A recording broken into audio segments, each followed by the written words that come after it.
Hello! Bienvenue sur The Learning Diary, le podcast pour les acteurs du digital learning en route vers leur épanouissement pro et perso. Dans ce podcast, tu trouveras des retours d'expérience de professionnels du secteur, des conseils si tu souhaites toi aussi devenir freelance, et des astuces pour accomplir tous tes projets de cœur. Sinon, moi c'est Delphine Froid. Dans le domaine de la formation depuis 8 ans et en ingénierie pédagogique depuis 6 ans, je suis aussi coach pour les acteurs du digital learning. Parce que pour moi, un acteur du digital learning épanoui, c'est un professionnel de la formation capable de réaliser des expériences d'apprentissage incroyables pour les apprenants. Je te souhaite une agréable écoute. Dans ce nouvel épisode, on parle de créativité. Comment développer sa créativité en tant que concepteur pédagogique? Pour cet épisode, j'ai fait appel à 4 de nos consoeurs et confrères pour nous partager leurs réflexions autour de la créativité. J'ai donc le plaisir de te présenter les retours de Déborah Lepaon-Panigada, inventrice pédagogique et créatrice de l'escape game pédagogique Les Pédagogues de l'espace, Claire Noyer, fondatrice de Pick & Learn, ingénieure pédagogique et animatrice de la fresque du numérique. Les apprentissages joliment dessinés dans un encadré noir et jaune sur LinkedIn, c'est elle. Anne-Marie Cuigné, créatrice du podcast Learn and Enjoy et formatrice digital learning et marketing de la formation. Si tu ne connais pas encore son podcast, je t'invite à le découvrir pour améliorer tes pratiques. Nicolas Roland, fondateur de Caféine Studio, spécialisé dans la co-conception d'expériences d'apprentissage avec une approche centrée sur les utilisateurs. Tu le connais peut-être aussi à travers sa newsletter Learnability, dont je te mets le lien dans les notes de l'épisode. Il a aussi co-créé, depuis peu, le podcast C'est quand la pause. Bonne écoute.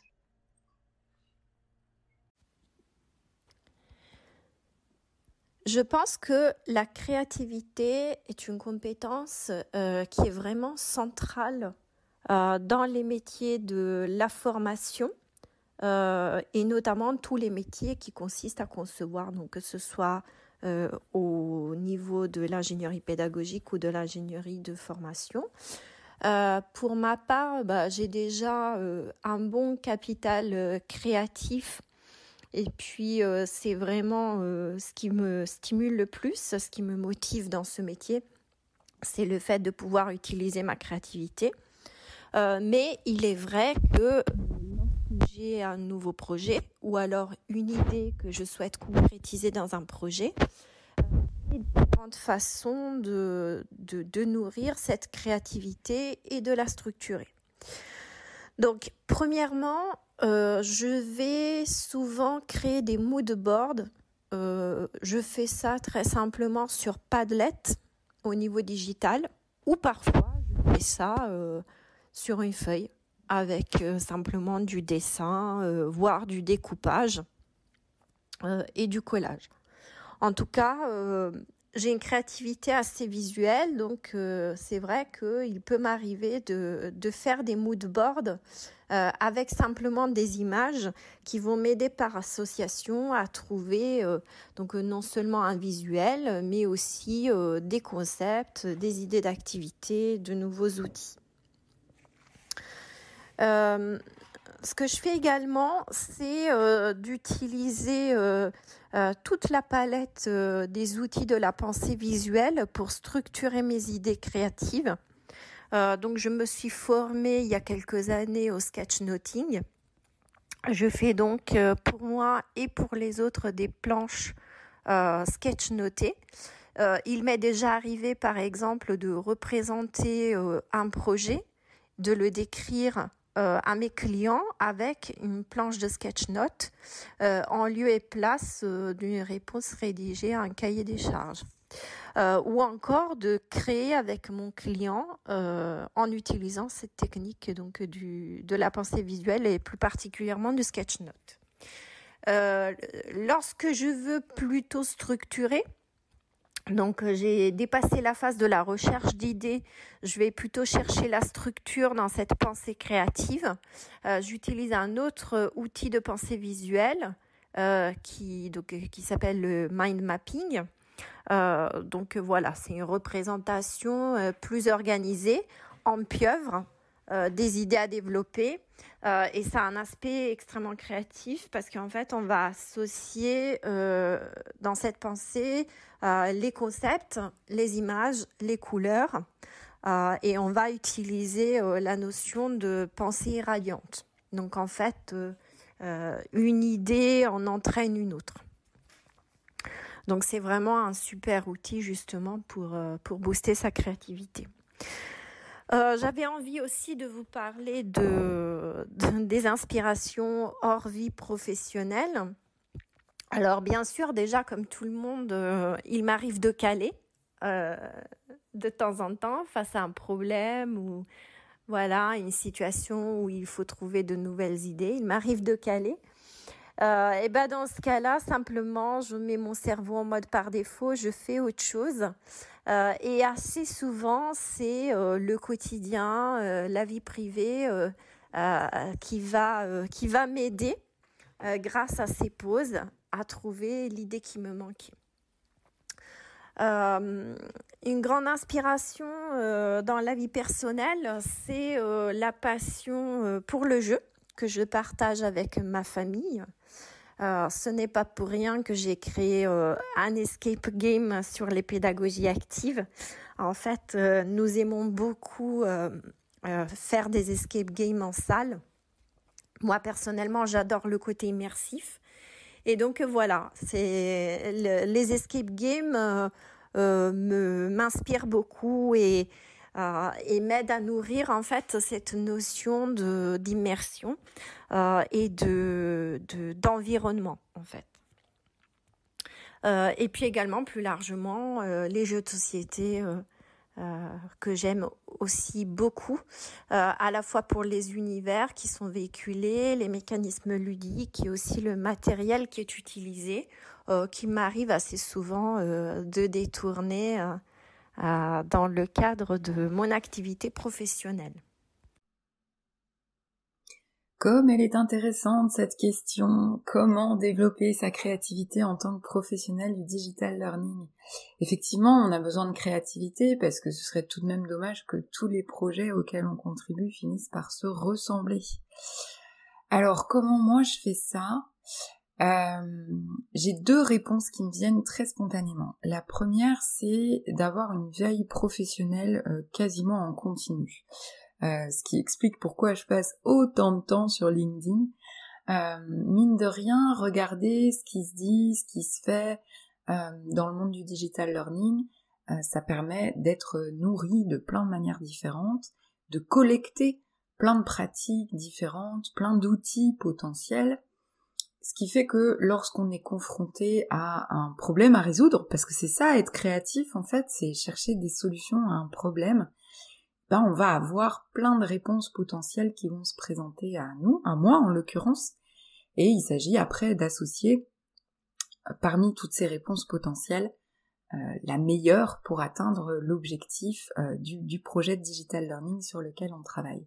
Ou pas, parce que je fais pas que du digital learning, je suis aussi formatrice très traditionnelle en présentiel, et c'est la même chose en fait, pour trouver le bon outil, le bon exercice, la bonne mise en situation, pour atteindre l'objectif d'apprentissage qui m'est fixé, je vais avoir plein de potentialités qui vont s'offrir à moi, et j'ai toutes ces potentialités qui s'offrent à moi parce que j'ai une veille professionnelle vraiment en continu, assez soutenue, et que je me nourris de tous les partages d'expériences que je peux collecter chez mes collègues, chez mes amis aussi, voire chez mes concurrents. Donc vraiment, cette première réponse pour moi, elle est assez cruciale. De rester en curiosité finalement et de continuer à regarder ce qui se passe, ce qui se pratique ailleurs. Et puis, deuxième axe à ma réponse, pour développer ma créativité, et finalement, il n'y a rien de tel que les challenges de mes clients. Et de réaliser que peut-être spontanément, j'aurais pas eu l'idée qu'à mon client, mais que ça veut pas dire qu'elle est pas bonne. Ça veut juste dire que là, dans l'instant, je sais pas y répondre, je sais pas finalement comment je vais me débrouiller pour répondre à l'attente du client. Mais parce qu'il y a challenge, finalement, ça génère une forme d'excitation chez moi. Je suis contente, je me dis ah là là, quel défi, comment je vais pouvoir faire, et voilà, donc un problème qui se pose à moi, auquel il va falloir que je réponde, pour lequel il va falloir que je trouve des solutions. Il n'y a rien de tel pour stimuler ma créativité, je crois. Est-ce que ça la développe? Je ne sais pas, mais en tout cas, ça la stimule. Voilà pour cette question en ce qui me concerne. Je pense que pour un professionnel du digital learning, il est important de développer sa créativité pour pouvoir proposer des parcours de formation qui vont réellement engager les apprenants. Pour cela, je vous propose quelques pistes pour trouver l'inspiration. Tout d'abord, être en veille pour être informé régulièrement des nouvelles tendances en s'abonnant à des newsletters ou des podcasts sur le learning, mais pas que, aussi sur d'autres thèmes pour avoir une approche plus large comme le marketing ou le business par exemple. LinkedIn est aussi un formidable outil de veille en suivant des hashtags bien ciblés comme design ou créativité ou en suivant des comptes de communicants. S'inspirer aussi des séries TV, des réseaux sociaux, mais aussi en flânant dans des expositions, en assistant à des conférences pour nourrir sa créativité et découvrir de nouvelles choses. Ne pas hésiter aussi à tester des pratiques qui fonctionnent dans d'autres secteurs et voir comment elles peuvent être adaptées au learning, je pense par exemple au design thinking. Laisser son esprit vagabonder. Moi, par exemple, j'ai très souvent des idées lorsque je marche. D'ailleurs, des chercheurs de l'université de Stanford ont mis en avant les bienfaits de la marche dans le processus créatif. Donc, si vous cherchez l'inspiration, enfilez vos baskets pour une petite balade. Une idée est furtive, donc pensez à bien noter vos idées dans un cahier pour ne pas les oublier, et vous pourrez ensuite les ordonner dans une carte mentale, par exemple. Moi, j'adore les cartes mentales car elles vous permettent aussi de rebondir d'une idée à l'autre et de trouver de nouvelles idées. Pinterest ou Padlet permettent aussi de garder une trace de vos inspirations trouvées sur le web et ils permettent aussi de créer un mood board au tout début d'un projet. Voilà, c'était quelques pistes. Pour terminer, je dirais que le maître mot pour développer sa créativité est la curiosité. Ne pas hésiter à sortir de sa zone de confort et à aller découvrir d'autres domaines. Pour développer ma créativité, j'aime bien sortir du monde de l'enseignement et de la formation afin d'aller chercher vraiment de l'inspiration à l'extérieur. Et dans ce cadre-là, il y a 3 sources d'inspiration que j'utilise principalement. D'abord, la recherche scientifique, parce qu'on peut facilement, en tant que professionnel du digital learning, tomber dans le travers de reproduire ce qu'on croit être des bonnes pratiques, ou même de se reposer un peu sur ses acquis parce qu'on a l'habitude de faire les choses, on se dit que ça fonctionne et on ne se remet pas nécessairement en question. Donc vraiment, la recherche scientifique, qu'elle soit en sciences de l'éducation, en pédagogie numérique ou en formation pour adultes, elle va permettre de rester critique, de ne pas tomber dans certains mythes et surtout d'appuyer ses pratiques sur des éléments qui sont validés. Et ben, comme toute science, ça évolue très vite, donc c'est important aussi de rester à la page. Donc vraiment, premier élément, c'est vraiment de faire de la veille sur les thématiques qui nous occupent à travers la recherche scientifique. Ensuite, il y a le monde des créateurs et créatrices de contenu, qu'ils soient anglophones ou francophones, parce que je trouve vraiment fascinant la manière dont ces personnes qui sont complètement en dehors du monde de l'ingénierie pédagogique ou de la formation traditionnelle, c'est fascinant la manière dont ils proposent des expériences d'apprentissage qui vont être innovantes, engageantes et surtout qui sortent des cadres habituels. Ils ne vont pas hésiter à être agile, à tester différents formats, à rendre cela assez applicable très rapidement et surtout à évaluer aussi l'efficacité et le vécu de leurs apprenants. Parce que contrairement à bien des cas en formation professionnelle où les choses ne sont pas évaluées ou si ça se passe pas forcément bien, ben, finalement, c'est pas trop grave. Pour eux, si leurs contenus sont pas de qualité, ben, les gens vont pas continuer à les suivre, vont pas continuer à recommander leur formation. Donc, il y a vraiment un enjeu important et la qualité pédagogique comme l'innovation sont vraiment au cœur de leurs préoccupations. C'est ce qui rend vraiment leur pratique inspirante et donc j'aime bien aller suivre ce que des créatrices et créateurs de contenu font en termes d'expérience d'apprentissage. Enfin, dernière source d'inspiration, c'est tous les domaines connexes ou distants du monde de la formation, mais qui permettent de rester créatif. Le marketing, le design, la communication, la conception de jeux aussi, sont différents domaines que j'explore à travers des livres, des conférences ou des rencontres pour en retirer des éléments qui vont alimenter mes pratiques de conception pédagogique. Et parmi ceux-ci, il y a eu un domaine qui a eu énormément d'impact sur mes propres pratiques, c'est celui du design. Discuter avec des designers, apprendre de leurs pratiques et répliquer leurs pratiques a complètement changé la manière dont je conçois aujourd'hui des innovations pédagogiques, des expériences d'apprentissage. Aujourd'hui, c'est vraiment basé sur leurs ingrédients, donc l'intelligence collective, la collaboration, le prototypage, l'itération. Et donc ça, c'est vraiment la dernière chose, dernière source d'inspiration. Mais je voulais aussi juste ajouter une chose, s'alimenter, s'inspirer, c'est bien, mais encore faut-il retenir certaines choses. Et donc, je passe beaucoup de temps aussi à écrire mes idées, écrire ce que je retiens de ces sources d'inspiration, et à réfléchir à ce que m'apportent ces sources d'inspiration par rapport à ma créativité, et à créer du lien entre ces idées. C'est donc important de s'alimenter, mais c'est encore plus important de cultiver ses apprentissages pour cultiver sa créativité. Et enfin, pour ma part, pour développer ma créativité, je me fais une liste des sujets sur lesquels je souhaite développer ma créativité. Si je ne sais pas ce que je cherche, ça a tendance à me stresser. Par exemple, si j'ai envie d'avoir des nouvelles idées en storytelling, je le note. Ensuite, je considère que tout est source de créativité, alors je n'hésite pas à m'aventurer en dehors du domaine de la formation. Je m'intéresse au cinéma, aux expositions, j'écoute les gens parler, je vais marcher, je change de cadre physique en allant dans un café par exemple, je lis le magazine de la ville dans laquelle je vis, je fais de la veille, je m'expose à des cercles de relations différents. En fait, j'adopte une approche curieuse de tout. Une fois que je repère une information qui m'interpelle, je la note et la relie à des contextes d'utilisation pour avoir des idées déjà prêtes. Une même idée peut être utilisée pour un projet client, dans ma relation client ou dans ma création de contenu par exemple, sous des angles différents. Je prends moins le temps de le faire, mais la technique de la page blanche fonctionne aussi. Je prends une feuille, je mets une musique qui m'inspire la création. Oui, j'ai des playlists en fonction du mood dont j'ai besoin pour réaliser ma tâche. Et je laisse venir l'inspiration sur un temps défini. Au début, il n'y a rien, puis les idées me viennent au fur et à mesure.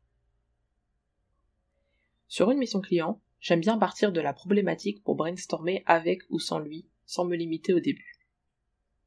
Tout poser pour voir dans quelle mesure je peux atteindre l'objectif avec les contraintes données. Je laisse généralement poser quelques heures, ou jours, ça dépend du projet, et je reviens sur mon document pour travailler à nouveau dessus. Si ça s'y prête, je vois si je peux associer des idées entre elles plutôt que d'en supprimer une que je trouve pertinente à cause d'une contrainte. Je te remercie d'avoir écouté cet épisode jusqu'au bout. Si tu apprécies le podcast, n'hésite pas à mettre une note sur Apple Podcast ou à me faire tes retours en me contactant sur LinkedIn en tapant Delphine Froid. Je te dis à très vite.